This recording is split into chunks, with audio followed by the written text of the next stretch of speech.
Halo sahabat tani, kembali lagi di channel Petani Daerah 3T, tertinggal, terdepan, dan terluar. Kali ini saya akan membahas cara dan dosis penyepraian tanaman cabai pada fase generatif di 50 HST. Tanpa berlama-lama, langsung saja kita simak video selengkapnya. Jangan di skip dan jangan lupa jempolnya biar sahabat tani mendapatkan informasi yang berguna bagi kelangsungan tanaman cabai kita. Dalam budidaya tanaman cabai, pupuk memiliki peranan yang sangat vital, yaitu untuk menyuplai kebutuhan nutrisi agar pertumbuhan dan perkembangannya lebih optimal. Fase generatif sama dengan fase produktif, di mana terjadi pembentukan dan juga perkembangan kuncup-kuncup bunga, buah, dan juga biji. Proses penting yang berlangsung pada saat tanaman berada pada fase generatif meliputi pembuahan sel, pendewasaan jaringan, penebalan serabut, serta pembentukan hormon untuk pembentukan bunga. Sahabat tani, ini adalah kondisi tanaman cabai saya yang berusia 50 hari setelah tanam dengan varietas dari cabai Maruyung Plus. Terlihat sudah ada pembentukan bunga pada cabang-cabang Y. Yang ini menandakan bahwa tanaman cabai kita telah memasuki fase generatif. Itu berarti unsur fosfat dan kalium yang tinggi sangat dibutuhkan pada fase ini. Seperti yang telah disebutkan sebelumnya, unsur hara kalium dan juga fosfat menjadi unsur hara yang sangat penting yang dibutuhkan oleh tanaman pada saat fase generatif. Pupuk dengan unsur kalium dan fosfat seperti pada pupuk NKP dan KN3 putih ini dapat membantu tanaman untuk menghasilkan buah dengan kualitas unggulan. Seperti biasa menjadikan buah berukuran lebih besar, berat, dan juga lebih manis.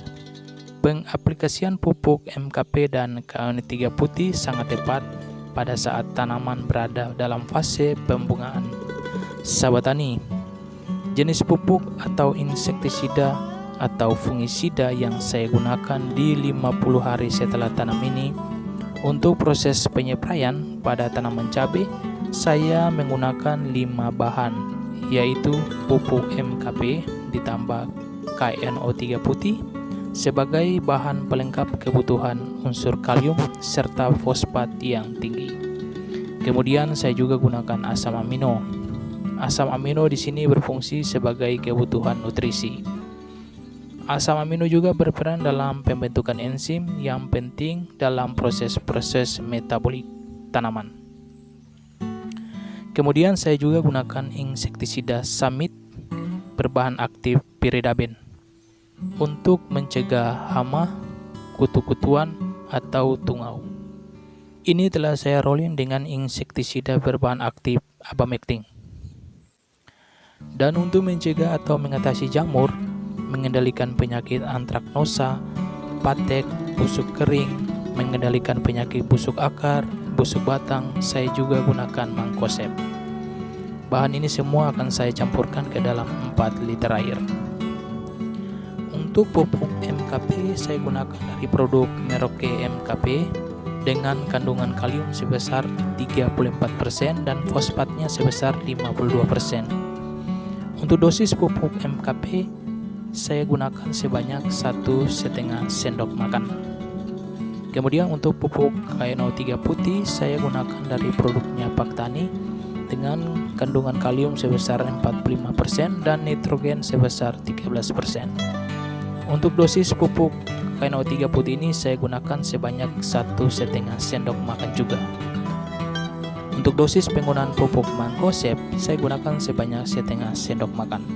Untuk dosis penggunaan asam amino, saya gunakan sebanyak 1/4 tutup botol. Dan untuk insektisida Samit, saya gunakan sebanyak 4 ml. Kemudian saya campurkan ke dalam 4 liter air. Setelah itu, kita semprotkan tipis-tipis ke tanaman cabai kita. Penyepraian saya lakukan perlahan dan merata agar bahan-bahan racikan benar-benar meresap ke tanaman lewat daun. Dan ini saya lakukan pada waktu sore hari. Oke sahabat tani, sekian dulu video ini. Semoga informasi ini bermanfaat dan silakan dicoba ya sahabat tani.